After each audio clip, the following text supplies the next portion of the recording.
J7 Max ফোনের কাজ আসলো, ফোনটা পানিতে পড়ে আর ডিসপ্লে কাজ করে না, ডিসপ্লেতে কিছুই আসে না। তো ফোনটা আমি খোলার চেষ্টা করছি। এই ফোনটা দেখতে পাচ্ছেন আমি কত কষ্ট করে কতভাবে খুলছি। এই ফোনগুলো যখন প্রথমে আসতো মানে 5-6 বছর আগে, তখন এই ফোনগুলো একেবারেই খুলতে পারতাম না। আর পারবোই বা কিভাবে, যখন 2012 সালে 11 সালের দিকে কাজ শিখি তখন তো আর এই টাইপের ফোনগুলো ছিল না। এই জন্য হঠাৎ নতুন ফোন আসলো, এই জন্য আমি খুলতে পারতাম না। অনেক সময় অনেকগুলো ডিসপ্লে কিন্তু আমি নষ্টও করেছি। এই যে থিনার যে খুলতে হয় কিংবা হিট দিতে হয়, এত কোনো আইডিয়াই আমাদের ছিল না। আবার তখন ডিসপ্লের মধ্যে পাতলা কোনো পেপার না দিয়ে সরাসরি ওপেনার দিয়ে দিতাম, এই জন্য ডিসপ্লে বেশি নষ্ট হতো।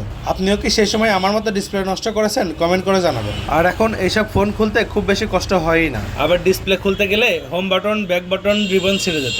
এই ফোনটা খুলে দেখি ডিসপ্লে বেস পড়ে গেছে, আবার ডিসপ্লের মধ্যে পানিও ঢুকে গেছে। কাস্টমারকে বললাম আপনার এই ডিসপ্লেটা যদি সারা যায় তাহলে 1000 টাকা খরচ হবে, আর নতুন ডিসপ্লে চেঞ্জ করলে 2000 টাকা খরচ হবে। তো কাস্টমার বলল, ভাই আমার ডিসপ্লেটা অরিজিনাল আছে, আপনি আমার ডিসপ্লেটা ঠিক করার চেষ্টা করেন। তো 2 ঘন্টার চেষ্টায় আমি ফোনটি কমপ্লিট করলাম।